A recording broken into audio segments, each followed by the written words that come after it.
Bismillahirrahmanirrahim. Assalamualaikum warahmatullahi wabarakatuh. Nama saya Rima Mutiara, NIM I1A2 19030.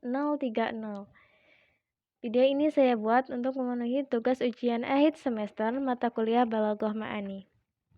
Di sini saya akan menjelaskan mengenai kalam insya, di mana kalam insya merupakan objek kajian ilmu ma'ani. Pengertian kalam insya. Secara bahasa, kata insya berasal dari ansya'u yunsi'u insya'un, yang berarti mewujudkan, mengembangkan, menciptakan, atau menimbulkan. Sedangkan secara istilah, kalam insya ini adalah suatu kalimat yang mengandung kemungkinan benar maupun bohong dalam zatnya.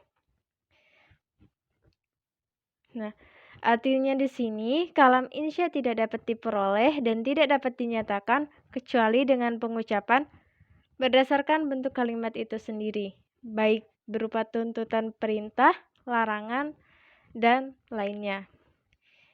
Selanjutnya, pembagian kalam insya.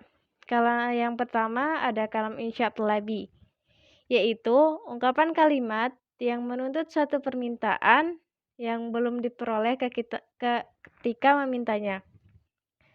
Maksud belum diperoleh ketika memintanya yaitu lafaz perintah terlebih dahulu diucapkan, kemudian disusul dengan implementasi atau pelaksanaan dari perintah tersebut. Artinya perintah dan pelaksanaan tidak bersamaan. Contohnya, hai Khalid, berdirilah. Khalid mendengar tersebut dahulu, perintah berdiri, kemudian dia berdiri. Dia tidak berdiri sebelum ada perintah. Kalam insya thalabi ini tidak hanya dalam bentuk perintah, namun terdapat beberapa model lainnya. Yaitu ada ungkapan kalimat dalam bentuk kata perintah, ungkapan dalam bentuk larangan, ungkapan berupa harapan, ungkapan berupa pernyataan, dan berupa seruan. Nah, yang pertama ada perintah atau amar, meminta agar terlaksana suatu pekerjaan yang dilontarkan dari mutakalim kepada mukhatab atau lawan bicara dengan menggunakan kalimat yang mengandung kata perintah. Contohnya, diamlah apabila Al-Quran dilantunkan. Kemudian, cucilah piring kotor di dapur. Kemudian, larangan.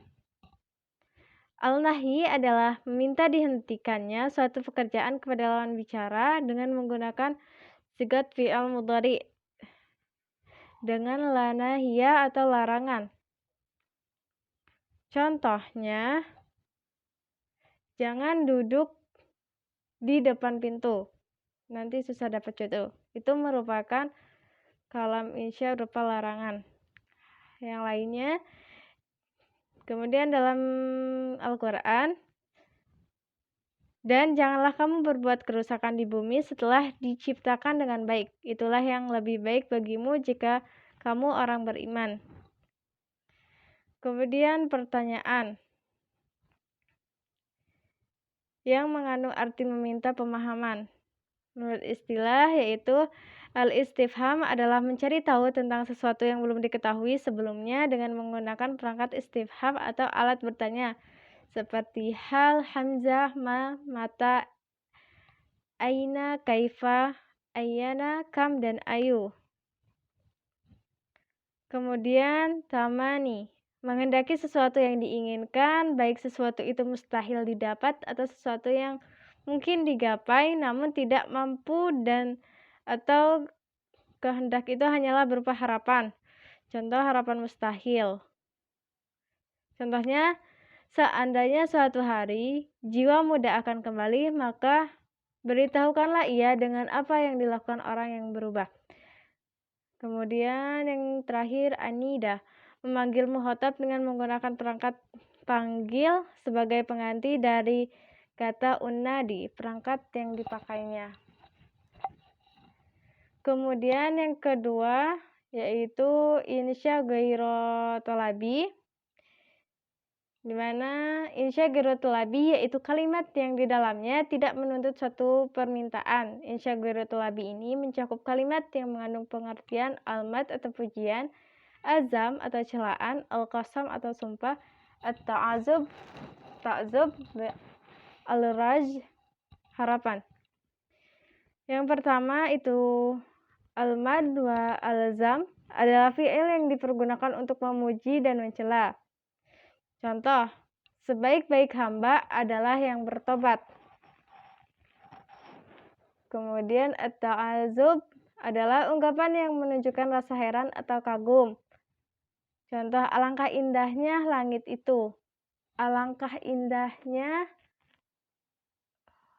warna bunga di rumahmu. Kemudian al-qasam adalah ungkapan sumpah dengan menggunakan 3 huruf sumpah, waw, ba, dan ta. Contohnya, wallahi, demi Allah. Sekian dari saya. Bila ada kurang saya mohon maaf. Wabillahi taufiq wal hidayah. Wassalamualaikum warahmatullahi wabarakatuh.